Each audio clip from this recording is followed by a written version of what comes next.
The buzz around the Harry Potter universe just keeps going, doesn't it? It feels like it never really stops. It really doesn't. Yeah. And this new HBO series, well, it's got everyone talking again. It really has. It feels almost like waiting for our Hogwarts letter all over again, that kind of excitement. Exactly. So today we wanted to zero in on something pretty concrete.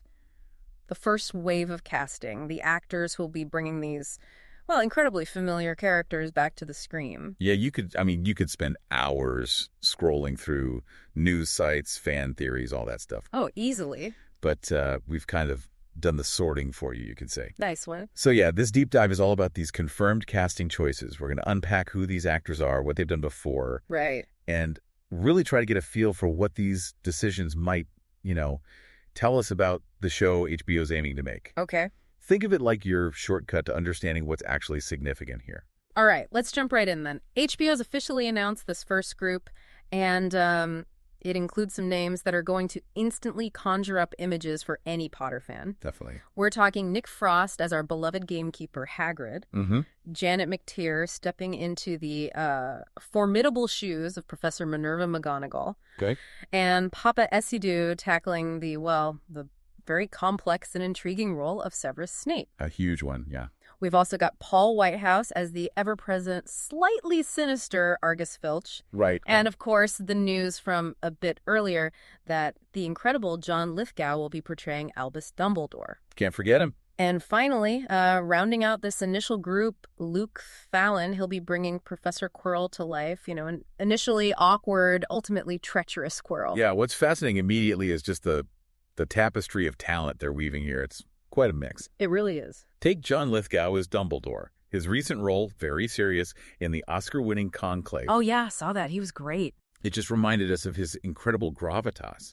But then you think back to, the sheer comedic genius of Third Rock from the Sun. Worlds apart. Exactly. Or even Footloose, And he just won an Olivier for playing Roald Dahl on stage in Giant. Wow. So that's an actor who can inhabit this huge spectrum of characters.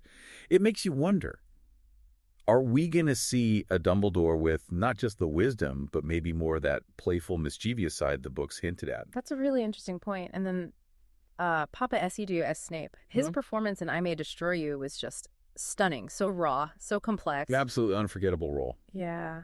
And he's shown a different kind of intensity, too, in action stuff like Gangs of London and that mind-bending show, The Lazarus Project. Right, he's got range. It makes you think how he might bring that same depth, that internal struggle to Snape.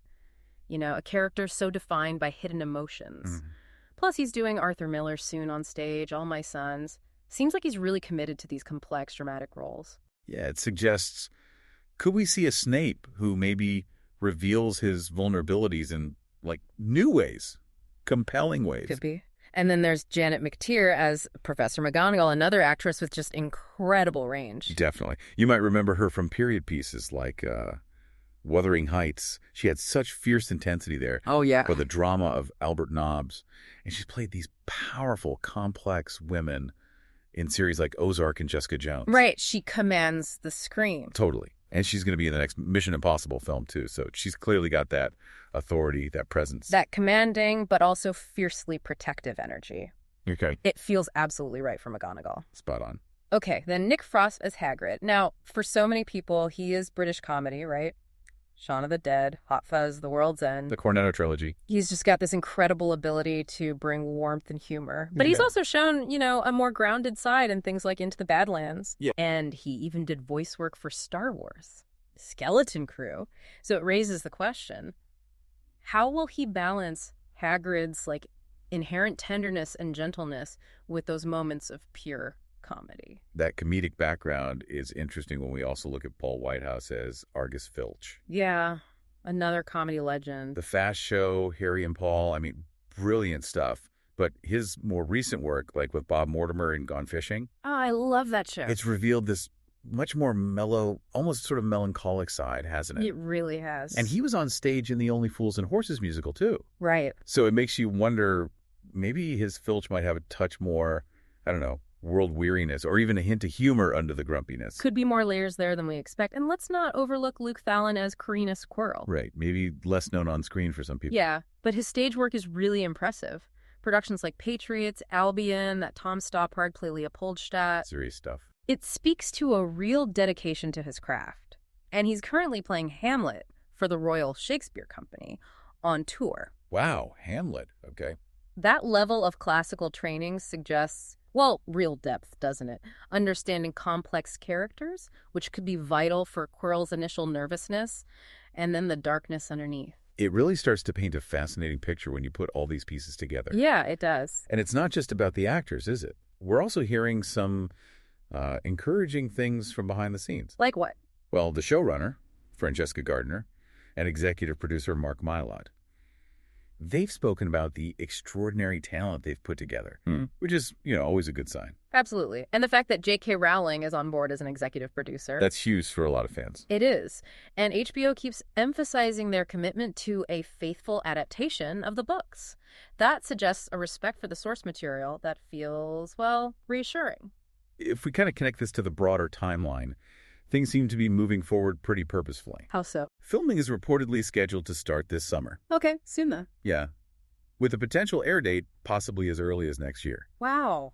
That's quite quick. It definitely fuels the anticipation, doesn't it? And suggests they have a pretty clear vision for this. And it's still so exciting to think about the ongoing search for the young actors, Harry, Ron, and Hermione. The main trio, yeah. Apparently that open casting call got over 30,000 submissions. 30,000? That's insane. It just speaks volumes, doesn't it, about the global connection people have to these characters and the pressure to find the perfect new generation. So this brings up a really important question, I think.